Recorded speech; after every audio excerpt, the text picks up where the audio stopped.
আসসালামু আলাইকুম। অনলাইন ক্লাসের পক্ষ থেকে সবাইকে স্বাগতম। অনলাইন ক্লাসের ধারাবাহিক প্রক্রিয়ায় আজকে আলোচনার বিষয় হলো ষষ্ঠ শ্রেণীর বাংলা বইয়ের 9 পৃষ্ঠার দ্বিতীয় অধ্যায়। অধ্যায়টির নাম পরিমিত ভাষা শিখি। প্রথম পরিচ্ছেদ, পরিমিত ভাষা। নিচের কয়েকটি পরিস্থিতি উল্লেখ আছে। এসব পরিস্থিতিতে তোমার বন্ধু বান্ধব, পরিবারের লোকজন কিংবা এলাকার মানুষ যেভাবে কথা বলে তা কথোপকথনের মাধ্যমে উপস্থাপন করো। 1. খেলার সময় কোনো একটা বিষয়ে নিয়ে তর্ক হচ্ছে। 2. পড়াশোনা কেমন চলছে তা নিয়ে মা বাবার সঙ্গে কথা হচ্ছে। 3. সবজি কিনতে গিয়ে ক্রেতা বিক্রেতার মধ্যে দরাদরি হচ্ছে। উপরের পরিস্থিতিগুলো যে ভাষায় কথা বলছে নিচের ক্ষেত্রে তা আলাদা কিনা তা নিয়ে আলোচনা করো।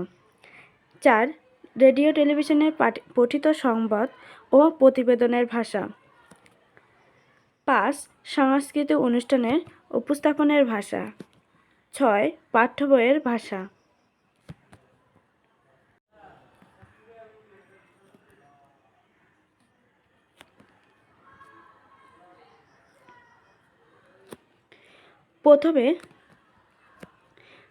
প্রথমে দেওয়া পরিস্থিতি তিনটিতে আমরা এমন কিছু শব্দ ব্যবহার করেছ কিংবা কোনো শব্দের উচ্চারণ এমনভাবে করেছ যা পরের ক্ষেত্রে তিনটির সাথে মেলে না। নিচের ছক অনুযায়ী এমন কিছু শব্দের তালিকা করো। ধরা যাক টাকা শব্দটি তোমরা টাহা বলেছ। এক্ষেত্রে নিচের ছকের বাম কলমে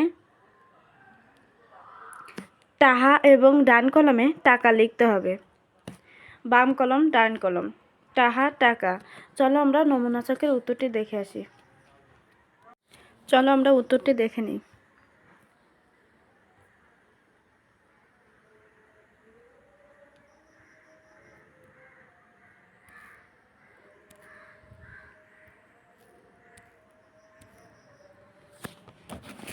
আঞ্চলিক শব্দ ও পরিমিত শব্দের রূপান্তর। প্রথমে দেওয়া আছে পরিস্থিতি তিনটি তোমরা এমন কিছু শব্দ ব্যবহার করেছো কিংবা কোনো শব্দের উচ্চারণ এমনভাবে করেছো যা ক্ষেত্রে তিনটির সাথে মেলে না। নিচের ছক অনুযায়ী কিছু শব্দের তালিকা করো। ধরা যাক টাকা শব্দটি টাহা বলেছো। সেক্ষেত্রে নিচের ছকের বাম কলমে টাহা এবং ডান কলমে টাকা লিখতে হবে। বাম কলম আঞ্চলিক ভাষা এবং ডান কলম হচ্ছে পরিমিত ভাষা। টাকা, আইজ আজ। বিয়াতা বিবাহিত, আবিয়াতা অবিবাহিত। আইব অইব হবে, হগলে সকলে, রেডি তৈরি, অহনো এখনো, কইরা করে, হালান ফেলেন, ওরা ওরা, আইতে আসতে, থাকুক, আয়েন আসেন, ফালাই ফেলি, লও নাও, আফনেরা আপনারা, করাম করব, আইচ্ছা আচ্ছা, আওনের আশার, কিয়া কি, কাহা কাকা, আপনাদের, লেট বিলম্ব বা দেরি। এবার আমরা 10 নম্বর পৃষ্ঠাতে দেখে নিই।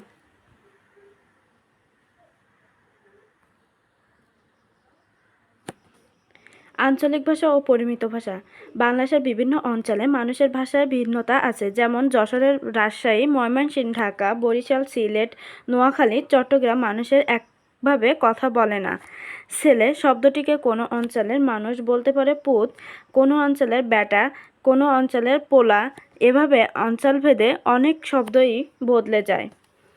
কখনো কখনো শব্দের উচ্চারণের পার্থক্য ঘটে। যেমন ছেলে শব্দটির উচ্চারিত হতে পারে চেলে বা শেলে। ভিন্ন ভিন্ন অঞ্চলের ভাষায় এই রূপভেদকে বলা হয় আঞ্চলিক ভাষা। আঞ্চলিক রূপের জন্য এক অঞ্চলের মানুষের কথা আরেক অঞ্চলের মানুষের বুঝতে সমস্যা হয়। এ কারণে সব অঞ্চলের মানুষের সহজে বোঝার জন্য ভাষার একটি রূপ নির্দিষ্ট আছে, তাকে প্রমিত ভাষা বলে।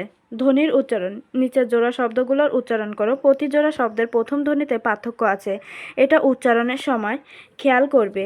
জোড়ার প্রথম শব্দের প্রথম ধ্বনিটি উচ্চারণ করতে মুখ থেকে অল্প বাতাস বের হয় এবং দ্বিতীয় শব্দের প্রথমটি ধ্বনিটি উচ্চারণ করতে বেশি বাতাস বের হয়। কই শব্দটির ক এবং খই শব্দটির খ শব্দগুলোর উচ্চারণের সময় মুখের সামনে এক টুকরো কাগজ ধরে পরীক্ষা করে দেখতে পারো।